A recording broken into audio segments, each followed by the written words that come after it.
Ladies and gentlemen, stop what you are doing and pay attention to this moment because it marks the end of a chapter that has defined women's basketball for far too many months. We have navigated through an extended period of uncertainty, speculation, and doubt. We have watched as narratives were built around injury reports, conditioning concerns, and the validity of whether Caitlin Clark could actually return to the floor without losing the spark that made her a household name. CC. Assist up. Paige finds herself down low, kicks it out to Caitlin Clark. Clark picks it up and nothing but net.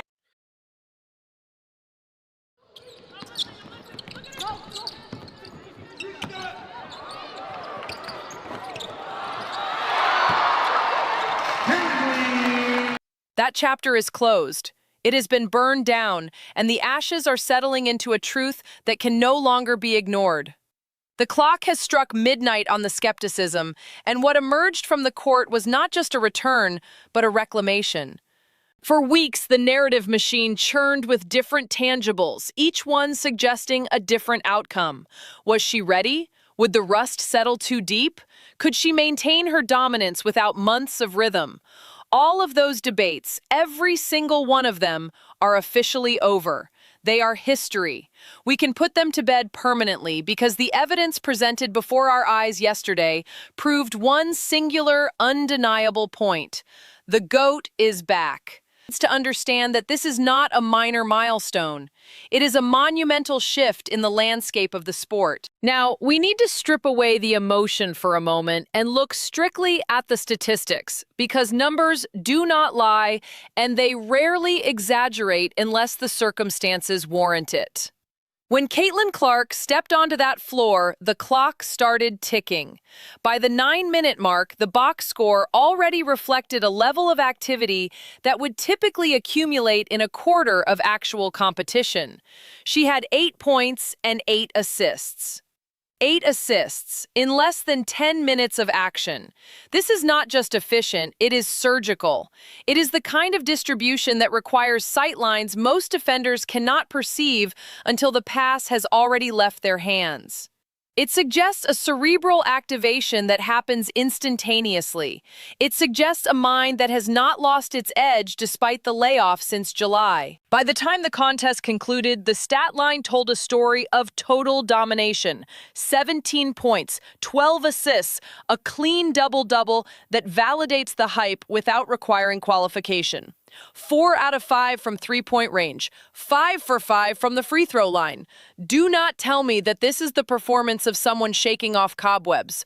Do not tell me that this is a tentative first step after an injury hiatus. Look at the shooting hand. Look at the consistency under pressure. She did not miss a free throw. She did not hesitate on the perimeter. She executed with the precision of a player who has been grinding on the same roster rotation for the entire summer, not returning from months of silence. And here is the critical assessment that changes everything moving forward. She is better than she has ever been. There is a phrase circulating among the commentary track that often gets dismissed as hyperbole, but looking at the game tape, it is impossible to ignore. She is back on steroids. Not literally, but figuratively, she possesses a level of intensity and physical readiness that exceeds her pre-injury form. She has gained muscle, she has shed weight, and she has sharpened her instincts. Within 9 minutes, she controlled the tempo. Then within the full scope of the game, she orchestrated the offense with a command that silenced the opposing defense before they could even set. You could see the traps coming. You could see the rotations trying to force the issue. But for every trap sent her way, she responded with an assist. Trap her again? Another assist. Force the play elsewhere? An open teammate scoring effortlessly.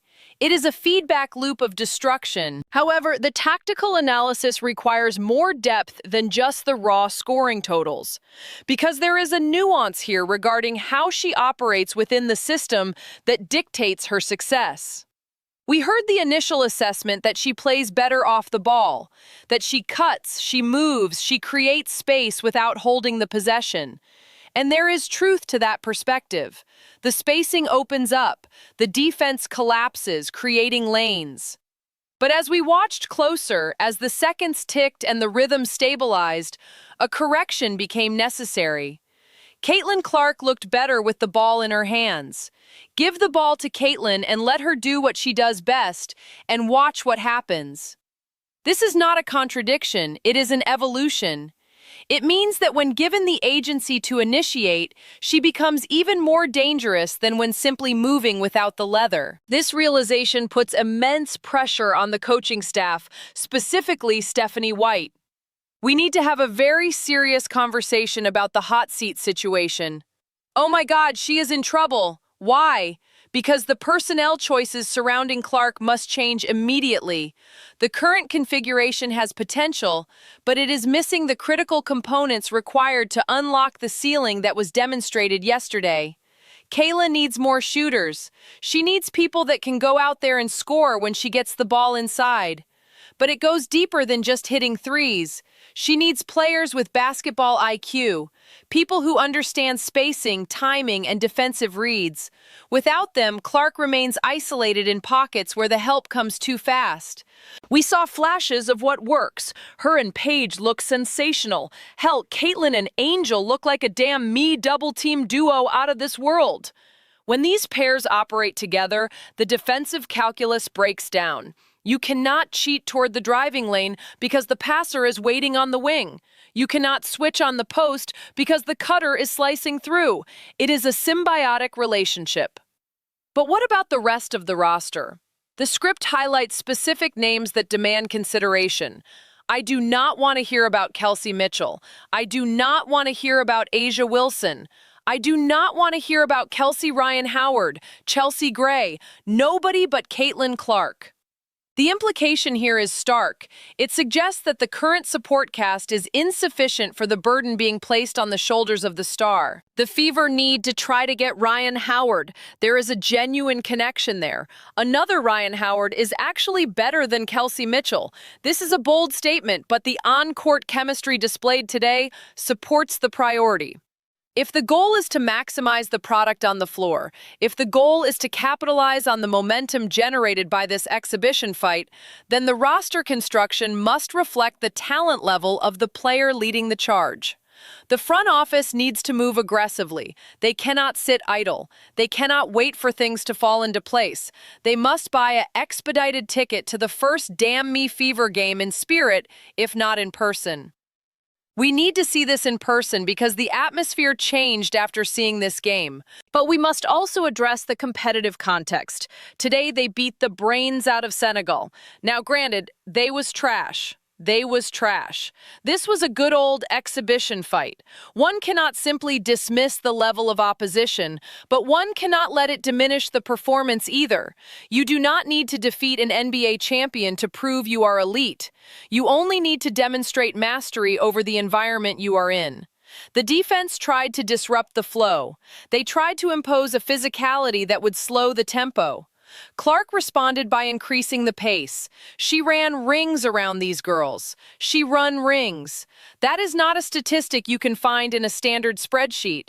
That is an observable reality that translates to victory when the stakes are higher. The physical transformation is another pillar of this narrative. She put on all that muscle. Guess what? All of that muscle is gone. It is all gone now.